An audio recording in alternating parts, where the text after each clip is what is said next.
HY302 in 1984 when I was a student in your class.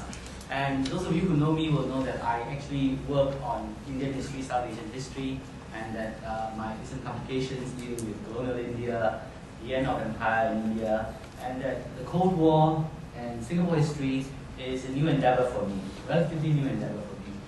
You may also know that I recently published a book called Creating Greater Malaysia, and that story deals with the merger of Singapore with Malaysia, and that was the encounter, that project that brought me again to engage the Cold War as part of the story of merger. So when Malcolm asked me to be part of this series, I couldn't think of an excuse to say no, because I can't say, look, I don't work on Singapore or the Cold War, I work on Indian history. He says, look, you've done this book, you must do a talk for us in this series, and he asked me to do one on Singapore. So tonight I'm going to talk about the Cold War and the making of Singapore. And the Cold War, of course, is a long story, and it goes right up to the end of the 1980s, and I'm not going to deal with that entire stretch of the Cold War and how it impacted on Singapore, but I'm going to focus on how Cold War calculations contributed to the birth of Singapore as an independent state.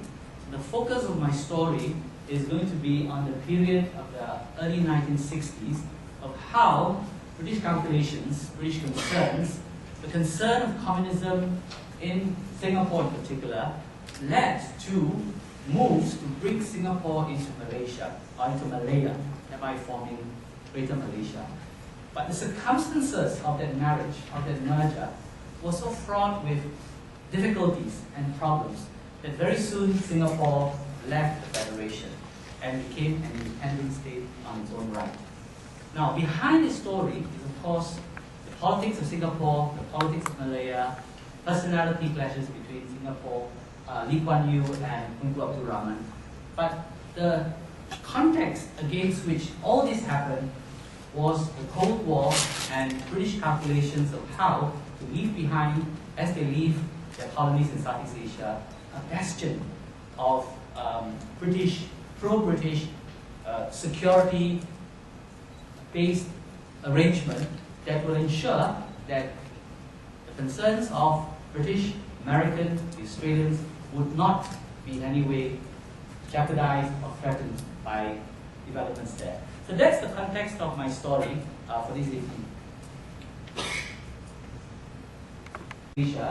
At the end of the war, this was a period in which countries or the former colonies were emerging out of 3.5 years or 4 years of Japanese occupation, and you witness in these parts a certain reaction to the period of Japanese occupation by the rise of movements that were trying to articulate the national aspirations, as well as to try to change the situation, the order, pre-war.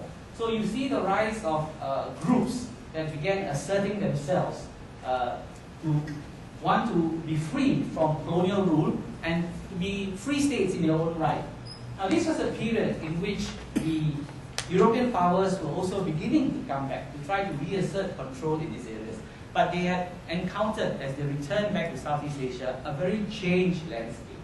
This was no longer an area where the people were prepared to accept the colonial powers, the European powers returning to establish control, because they had seen how they were so easily defeated by an Asian power, and the pre-war social order, the political fabric, had been disrupted by the Japanese occupation, so that when these people came back, they were no longer coming back to a situation where they could easily re-establish the control.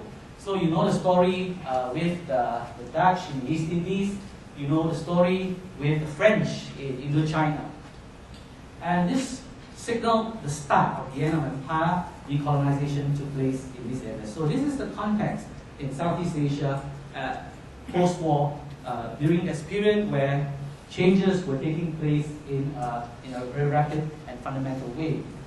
Now, one of the British, when they returned to Southeast Asia, clearly the British had made a survey of the empire in Asia, They had decolonized in South Asia, India, in 1947, with the return of, with the sort of decolonization of India. Pakistan was born, Sri Lanka. But in Southeast Asia, the British were not quite ready to give up their empire, as they had been in India and in Pakistan. They had interest in Southeast Asia which they wanted to preserve, and what they wanted was a secure and stable Southeast Asia that would remain economically viable to British interests. Part of this was the securing of the Singapore naval base. Singapore was very critical to British security concerns during that time because it enabled Britain to secure the area not only for itself but for New Zealand and Australia as well. But as the British went back to Southeast Asia, they were not prepared to deal with each colony on its own terms. What they were interested to do was to try to consolidate their territories in Southeast Asia. Malaya, Singapore, the North Borneo territories. And what they wanted to do was to treat the region as an entire area which they could control and which they could maintain for trade and for security purposes. So a collective approach was adopted, and an office of the Commissioner General was established in Singapore in 1948. So here you see the British approach. They are coming back to Southeast Asia. They are not about to relinquish their territories in Southeast Asia, but at the same time, they knew that dealing with each of these territories on its own would pose problems, so they tried to consolidate it, and they created all these institutions, such as the Office of Commissioner General in Southeast Asia, to consolidate or coordinate their defense and other activities. So very quickly, this was British interest and British plans. The Americans were also starting to engage Southeast Asia in a big way, and in 1952, it was believed that if the Americans lost Southeast Asia without a fight, they would lose the region. Their interests were predicated on military concerns. As a Pacific power, they needed bases, and the Philippines was one such area. Resources, Malayan tin, rubber.